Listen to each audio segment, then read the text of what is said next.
All right, after a judge ordered a 6-game suspension for Cleveland Browns quarterback Deshaun Watson, the NFL is now appealing that decision, and there's a very real chance that his punishment could get more severe in the coming weeks. Now, Watson, as you know, has been accused of sexual assault and other inappropriate conduct during massage sessions and civil rights lawsuits filed by at least 24 women. Joining me now to discuss is Jason Reed. He's a senior NFL writer for ESPN, and he has a brand new book out that is very fascinating. He's the author of The Rise of the Black Quarterback, What It Means for America. I cannot wait to dive into this book, being the renowned sports expert that I am, and I'm very curious to have a great discussion with Jason. Jason, thanks for being here. You're making your Cross Connection debut. Congratulations on your book. Looking forward to reading it. Curious your thoughts. Do you think the 6-game suspension was a fair punishment?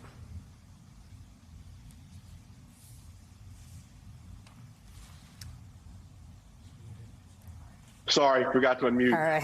First of all, it's okay. It's just live TV. It's fine. Okay. Thank you for having me, and thank you for what you do. It's very important. No, I didn't think it was enough, and more importantly, the NFL didn't think it was enough. You know, under the NFL personal conduct policy, there doesn't have to be a conviction. There don't even have to be charges filed. And Deshaun Watson, 2 grand juries in Houston declined to indict him, but that doesn't matter. The disciplinary officer appointed to hear the situation ruled that his behavior was egregious. But basically because of precedent, she didn't feel she could give more than 6 games. Well, the league did appeal, and I did expect the league to appeal. And I do believe that more active, more harsher disciplinary action will be handed down. And then I think if that does happen, we'll be headed to federal court.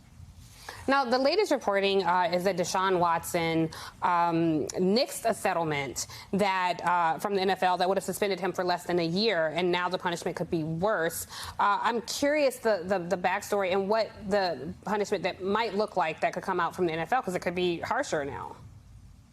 Well, if the appeals officer does hand down a tougher punishment, like we know what the league wants, Tiffany. The league wants something that resembles a year and a very hefty fine. Deshaun Watson, Tiffany, has the greatest guarantee in the greatest guaranteed contract in the history of the NFL. He's guaranteed $230 million. So when we talk about what a fine might look like, you know, something in the range of between $5 and $10 million probably. And if the appeals officer does go harder, I really do believe then Deshaun Watson and the NFLPA would go to federal court. I want to play a soundbite from one of Deshaun Watson's accusers, because a lot of people have a lot of strong opinions about this. And my friend and colleague Soledad O'Brien did such great reporting on this for HBO Real Sports. And after watching that segment, you really do understand the women a little better. Take a listen to one of his accusers, and then we'll talk about it on the other side. What do the actions of the NFL say to little girls who have suffered at the hands of someone perceived to have power?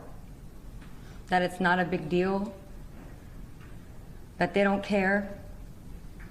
Tough shit. That's what I've taken from their actions. So instead, I'll let my actions say something different to those same little girls. No matter how scary, big, or powerful someone may seem, they are just humans. And like all humans, we all have the right to have our voices heard.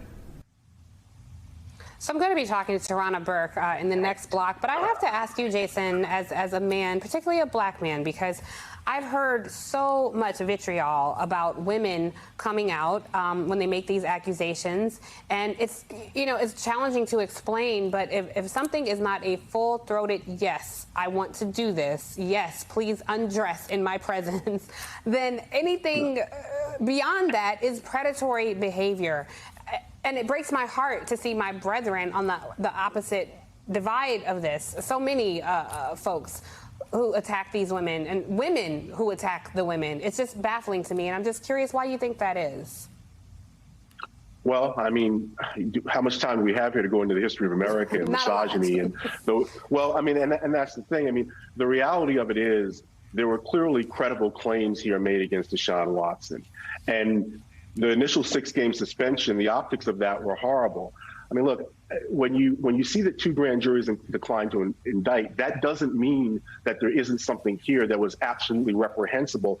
And Sue Robinson, the disciplinary officer, actually in handing down the discipline, the 6 games, said this was egregious. So clearly, we're in a situation where the NFL is in a horrible position. It looks horrible right now, and it's going to have to push forward to get something that looks more like justice. I don't know what that is, but again, Tiffany, I think then from that point we are going to go to federal court if he is hit with a bigger disciplinary action.